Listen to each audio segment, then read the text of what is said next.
Jay Weidner, and you're listening to the Smoke and Mirrors Radio Hour.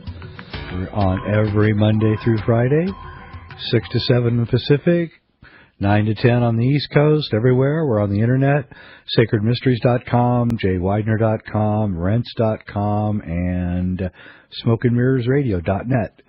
Yeah, the show is on, and we're, as you well know, those who have been listening, we're doing a double trajectory on the show. One of the things that we're doing is we're trying to show the facade of what is going on in the world right now, and the other thing that we're trying to do is to try to create a discussion about how to make things better. And as we as this thing unravels, this fourth turning, which is what we're in right now, every 85 years there's a turning, and we're in the fourth turning. 85 years ago was the Depression, 85 years ago before that was the Civil War, and 85 years before that was the Revolution, and we're now in the fourth turning. And this is going to go on until about 2020, and when we come out the other end of this, everything is going to be completely different. I really, really think that's what's going on here. So one of the things that we do here is I think that we're going to have a gigantic decentralization, and people are going to be going more back to the land and be concerned with growing food, and there's going to be a rebuilding of community across the country and across the world. I think that's really a good thing. But, we're going to lose a lot of things, too.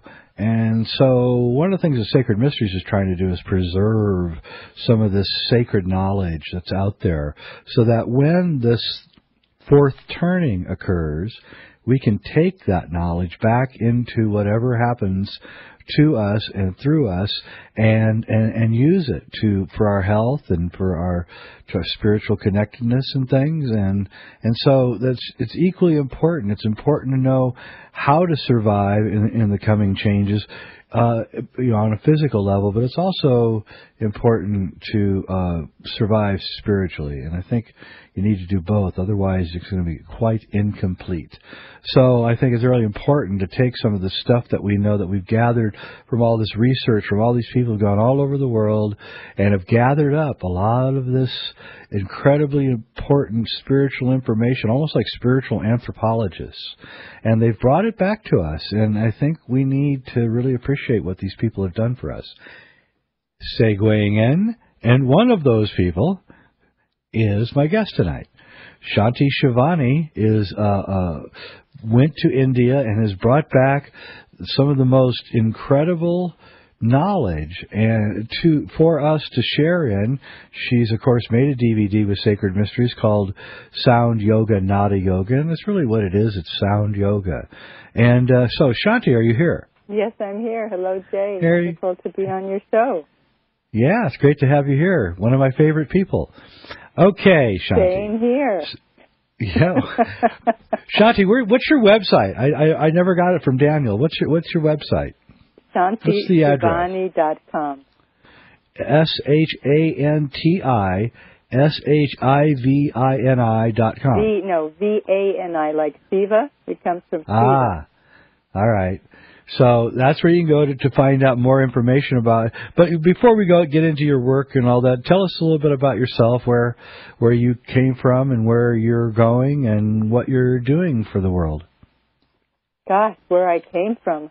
This is going to be a really long story, so I think I'm going to have to cut it really short. But you're only 21. Well, I actually started out as an Army brat who started playing flute when I was 7 years old, and I really loved playing Bach and Mozart on the flute.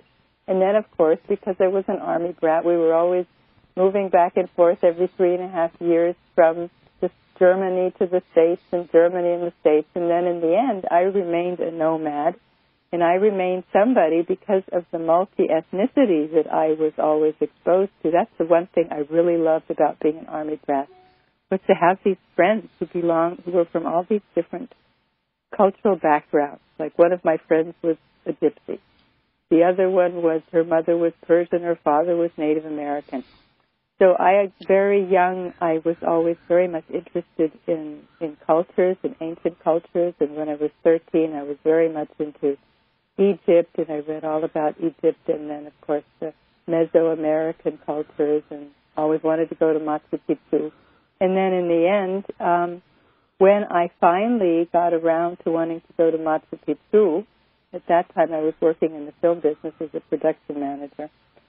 My girlfriend didn't have the money to fly from Europe. I was living in Munich, to fly to South America. So we had to change our itinerary. We'd both taken 3 months off of our work, and we ended up flying to Sri Lanka. And there in the mountains, I had a spiritual awakening.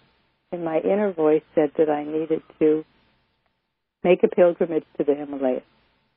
Now, I'm going to go back a little bit. When I was 13 and I was going to school in Germany, German school, because my mother wanted us to grow up bilingually, I saw a film on Tibet. And I remember I had this total aha experience that these were my people. This was, I recognized places. I remember seeing this big cave, a big cave with a golden Guru Rinpoche statue. Of course, at the time I didn't know it was Guru Rinpoche.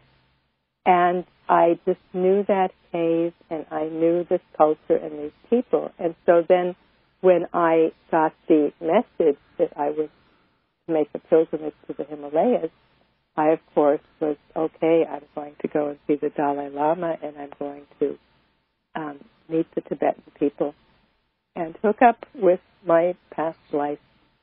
Well, what happened was very interesting. When I got to Dharamsala, I was traveling at the time with 2 other friends. They had met someone who was a tabla player, and they said, we're going to go and sit in on a tabla class. Well, when we get to the tabla class, because I was, of course, interested too, it turned out that the student that they had met was my guru brother. We call it Guru Bai, from my very first guru, who actually had found me in Pushkar before I got to Dharamsala, and I had taken initiation with him. He was a Hanuman devotee, a Shiva Baba. And so I ended up getting totally fascinated by the tablas and started learning tablas. For those people who don't know what tablas are, they're the classical Indian drum of the modern Indian music style, the Khyal style. And so I just became totally obsessed and had nothing in my mind except these tabla rhythms. We call them bowls because every stroke has a certain sound. And then I thought, okay, I'm going nuts because I'd never experienced anything like it. I need to take a break. And there was this wonderful music festival. And so me and my fellow students, we all went to this, traveled by train to this 5-day and night music festival where I was exposed for the first time to the greatest Indian and Pakistani musicians. And I fell in love with the sitar. And so since I was also on my Buddhist path, I had met up with Taisi Rinpoche, and he was going to be the head of his lineage, Karmapa, and I decided I would do a Vipassana meditation retreat in Bodh Gaya. So on my way to Bodh Gaya, I stopped in Benares because I had met, on that journey to India, I had met from Cusco, where Machu Picchu is, I had met an Inca descendant who had been living for many years in India and was playing sitar.